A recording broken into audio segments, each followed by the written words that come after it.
باسم الحي العظيم مسبح ربي بقلب نقي. هو الحي العظيم البصير القدير العليم العزيز الحكيم.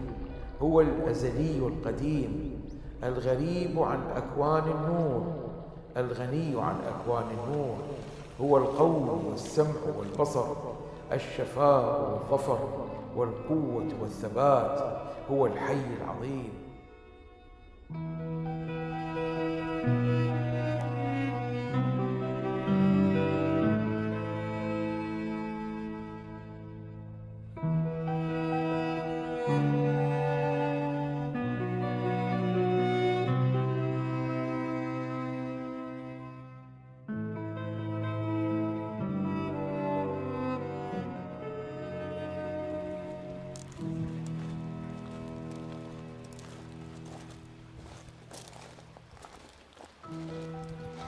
ئێمەی سابی ئەومەندایی لە عێراق مێژوومان لە سەدەکانی زوو لە ناوچەی ئۆرشەلیمەوە دەست پێ دەکات.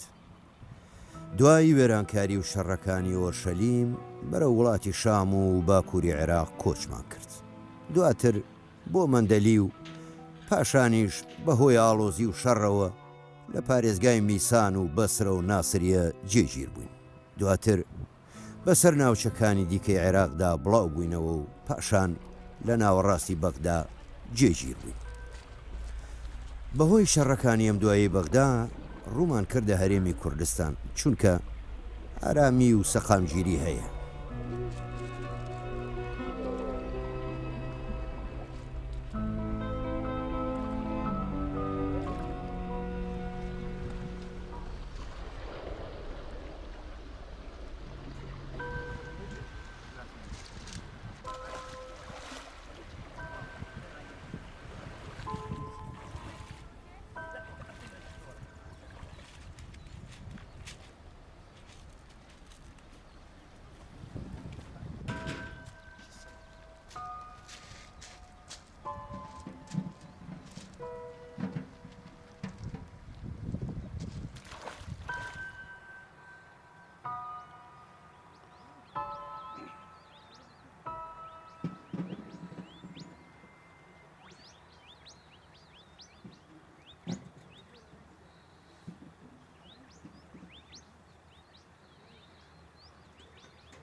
هەر لە سەرەتایی دروستبوونی گردوونەوە سابی ئەو مەندایی زیندوی مەزن ئەلحەی العەظیم دەپەرستی. پێغەمبەرەکانیشمان لە ئادەمەوە دەست پێ دەکات تاوەکو یەحیا کوڕی زەکەریا ناویان هەمیشە پیرۆز بێ. کتێبەکەمان ناوی جینزەڕەبەیە و پێی دەگوترێت خەزێنەی مەزن. لە ئادەم و ئیبراهیمەوە هاتووە، بەڵام کتێبە سەرەکیەکە کتێبی جینزەڕەبەیە کە زیندوی مەزنە. هەر لە سەر ئەفراندنی ئادەمەوە سڵاوی لێبێتی ناوی پیرۆز بێ، سابی ئەو مەندایی زمانی تایبەت بە خۆیان هەیە کە زمانی مەنداییە. بەڵام بەهۆی دوورکەوتنەوەی خەڵکەکەمان لە ئەنجامدانی نزا و ڕێو شوێنە ئاینیەکان زمانەکە وردە وردە بەرەو لاوازی چوو تا وای لێهات چەند کەسانێک و کەسانی ئاینی قسەی پێ بکەن، ئەویش تەنیا بۆ کاتی ڕێوڕەسمە ئاینیەکە. ئێساش هەوڵی زۆر لە نێوان وڵاتی دووڕووبارە دەین کە عێراقە، بە تایبەتی لە هەرێمی کوردستان کە خۆشەویست و بەڕێزە لامان، بە پێی توانە هەوڵ بۆ کردنەوەی قوتابخانەیەکی تایبەت بۆ فێربوونی زمانی مەندایی دەدەین کە زمانی مەنداییە. بۆ ئەمەش داوا لە خەڵکی خۆمان لە هەرێمی کوردستان دەکەین یارمەتیمان بدەن بۆ کردنەوەی ئەم قوتابخانەیە، بۆ ئەوەی منداڵەکانمان فێری زمانەکە ببنەوە کە خەریکە بەهۆی ئەو بارودۆخەی کە سابی ئەو مەنداییەکان پێیدا تێتەپەڕێن لە ناو دەچێت.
مسرة القلب وغفران الخطايا.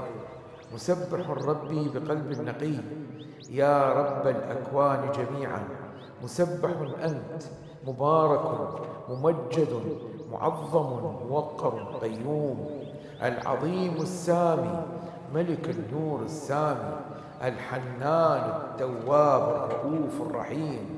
الحي العظيم.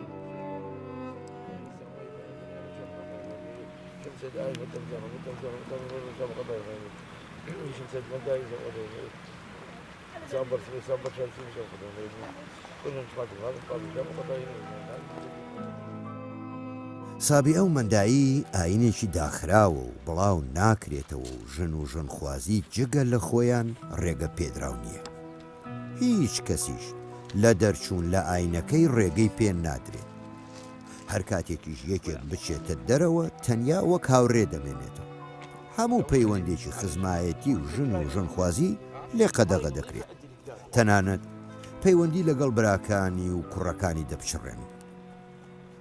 هۆیەکەشی بۆ ئەوە دەگەڕێتەوە کە پارێزگاری بکەین لە بنەچە و مانەوەی نەتەوەکەمان تاوەکو هیچ کەسێکی دیکە تێکەڵی بنەچەمان نەبێت. بۆیە ئاینەکەمان بە ئاینێکی وا دەناسرێت کە پارێزگاری لە خۆی دەکات، چونکە بە بیرروڕای ئێمە بنەچەمان پاک و بێگەردە و ژنخوازی بنەچەمان تێک دەدا و لە ناو دەچێت. بۆیە ئێمە دوورین لە هەموو ژنخوازیەک لە دەرەوەی ئاینی سابی ئەو مندایی بێ.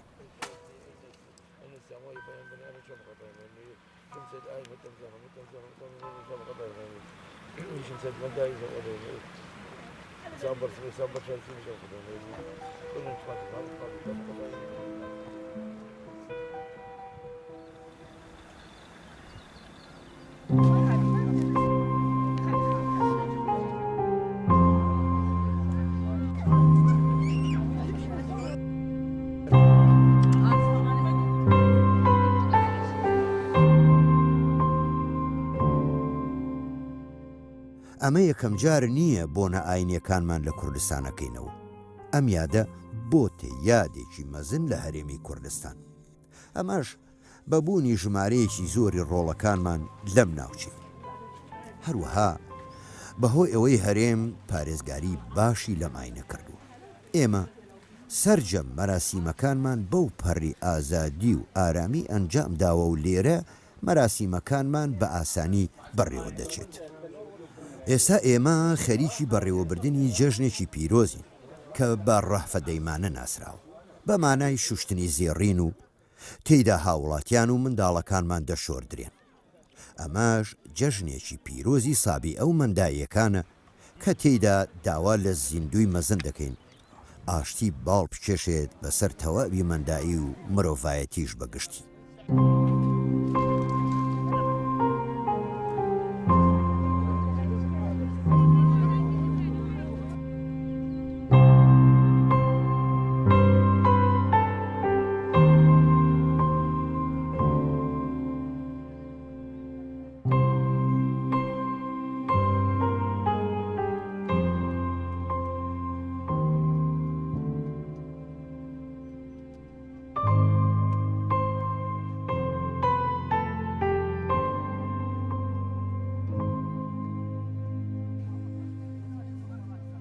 لە ئاینی مندایی ئەگەر کەسێک بیەوێت ببێتە پیاوی ئاینی ئەوە پێویستە پابەندی تەواوی هەبێت بە ئاینەکەوت ڕیش و قژ بێڵێتەوە تەنانەت نابێت یەک تاڵە موویەکیش لە ڕیش و قژی بکاتەوە پێویستە پابەند بێت بە جۆری خواردن و خواردنەوەکان دواتر تاقیکردنەوەی بۆ دەکرێت ئەگەر دەرچوو پلەی پیاوی ئاینی پێدەدرێت کە ئەمەش پلە و شەرەفێکی گەورەیە کە لە ئاینی منداییدا هەیە بە تەرمیز ناسراوە وە گۆشەی تلمیزی عەرەبی کە فێر دەبێت و خەڵکیش فێر دەکات تەرمیز ڕێوڕەسمی ئاینی بۆ ئەنجامەدرێت کە چەند جۆرێکن و مەراسیمەکانی دیکەش زۆرن کاتێک تاقیکردنەوەی بەرزتری بۆ ئەنجام دەدرێت و پلەیەکی بەرزتر وەردەگرێت دەخرێتە ژێر قۆناغی چاودێریەوە ئەگەر ئەم قۆناغەشی تێپەڕاند وەک ماستەر و دکتۆرایە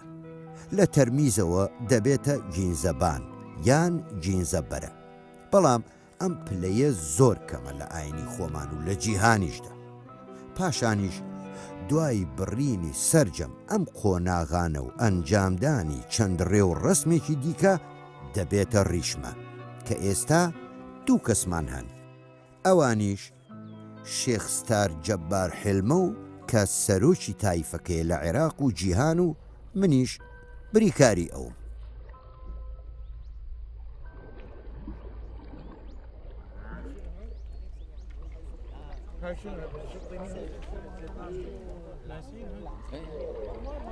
اي هاي خلي يقرأ هاي يرد لنا هاي يقرأها يلا يا يرد لنا هاي من موجودة البداية يا يعرف يقرأ يلا اقعد ما حد يقرأ بس لكم يلا اقعد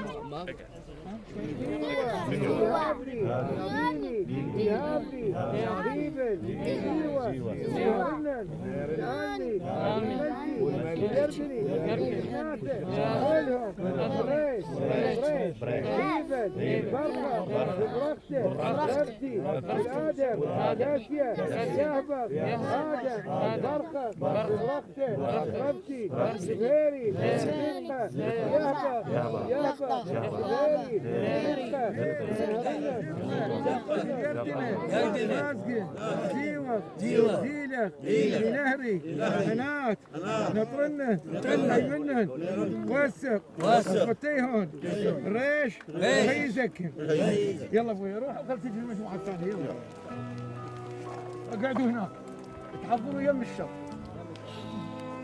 يلا اسمع علي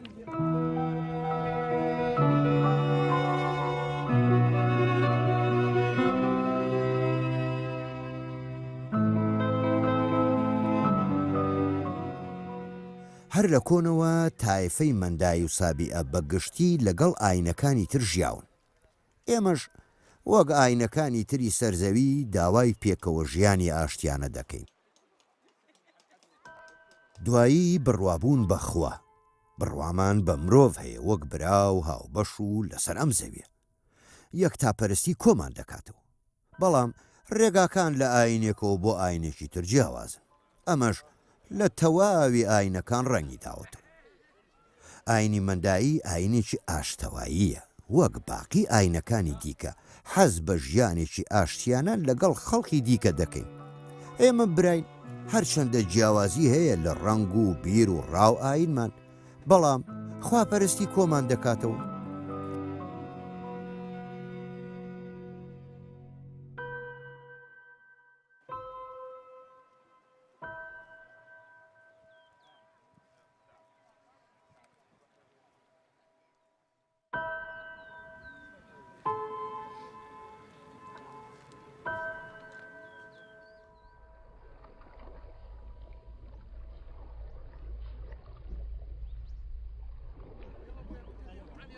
مدوا ايديكم شباب مدوا ايديكم انا اسبل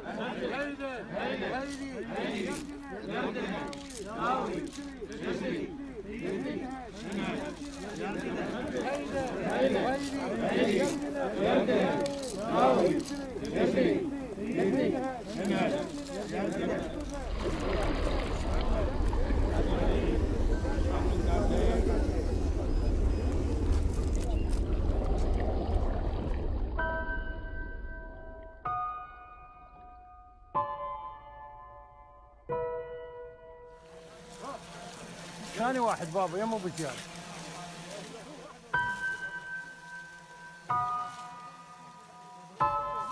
نهوي الخول يا ملكي وإثري ومشكني ويردني ورهاطي ومشخناتي من آل مدنهورة كله إخوان. كمل فرتك بعد وحدة. يلا تعال.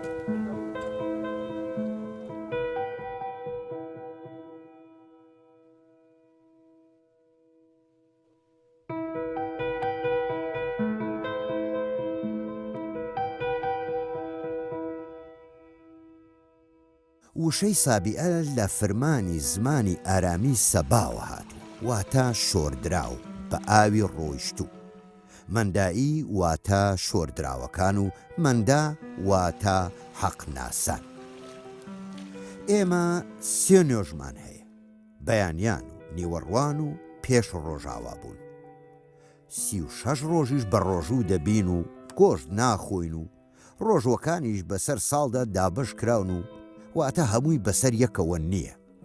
مانگ هەیە ڕۆژێکی بە ڕۆژوین و مانگیش هەیە 2 ڕۆژ بە ڕۆژوین و بەم شێوەیە بە درێژایی ساڵ 36 ڕۆژ بە ڕۆژوە بین. بنچینەی سەرەکی ئاینەکەمان یەکتاپەرستیە، خواپەرستیە.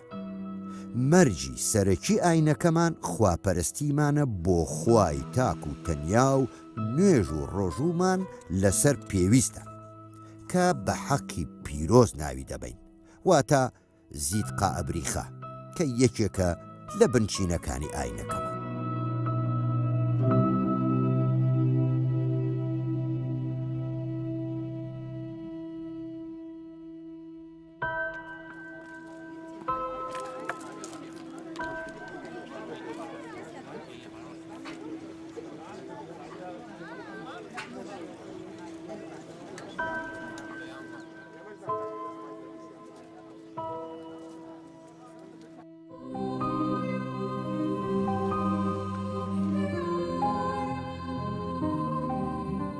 لا حد لبهائه ولا مدى لضيائه، المنتشرة قوته، العظيمة قدرته، هو العظيم الذي لا يرى ولا يحد، لا شريك له في سلطانه ولا صاحب له في صولجانه. من يتكل عليه فلن يخيب، ومن يسبح باسمه فلن يستريب، ومن يسأله فهو السميع المجيب. يلا اسكتوا بيدك الثانية شيت منبوها اشتري.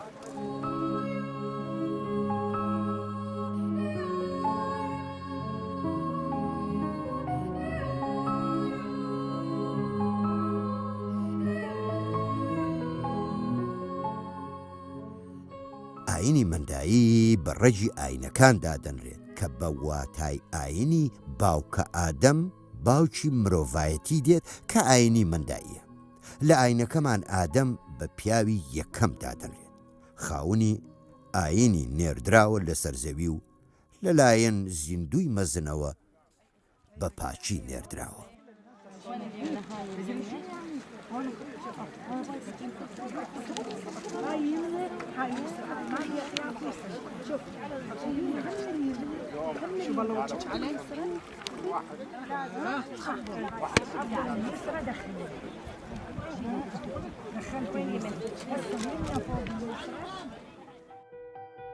ئێمە 4 جەژنی سەرەکیمان هەیە لە ساڵێکدا. جەژنە گەورەکە سەری ساڵی مەندائیە، جەژنە بچووکەکە جەژنی گوڵە، هەروەها جەژنێکی ترمان هەیە ئەویش جەژنی خوڵقاندنە کە خۆی لە 5 ڕۆژ دەگرێتەوە. ئاینەکەمان پێمان دەڵێن ئەم 5 ڕۆژە پیرۆزە، چونکە هیچ گوناهێک لەم ماوەیەدا لەسەرمان هەژمار ناکرێت. هەروەها جەژنێکی ترمان هەیە ئەویش جەژنی تەعمیدە کە ئەمڕۆ بەڕێوە دەچێت. هەرچەندە ئاینی سابعی لە کۆنترین ئاینەکانە، بەڵام تاوەکو ئێستا بەهۆی بەردەوامی شەڕ و ئاژاوەوە لە ناوچەکانی جیهان کاریگەریەکی گەورەی کردوتە سەر ئەم ئاینە، وای لێکردین کۆچ بکەین بەرە وڵاتانی ئەوروپی و ئوسترالیا و لەوێ نیشتە جێبین. ڕێژەی سابعی زۆرن لە عێراق کە زۆربەیان لە شاری بەغداد و خوار و عێراق نیشتەجێن، و بەشێکی زۆر لە هەرێمی کوردستانمانەوە لەبەر ئەوەی ڕێز و خۆشەویستیمان دۆزیەوە لە کوردستان وەکێوە دەبینن بە شێوەیەکی ئاسوودەی و خۆشەویستی مەراسیەمەکەمان ئەنجام دەدەین.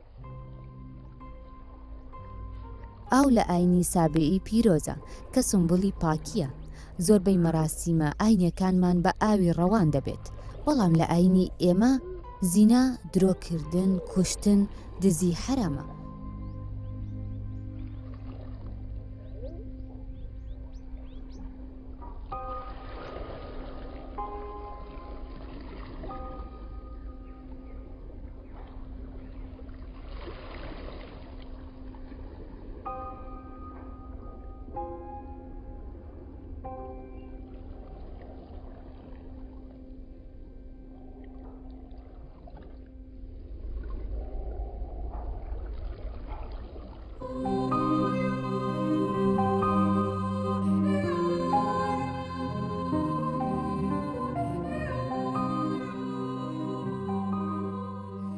من يتكل عليه فلن يغيب، ومن يسبح باسمه فلن يستريب، ومن يسأله فهو السميع المجيب.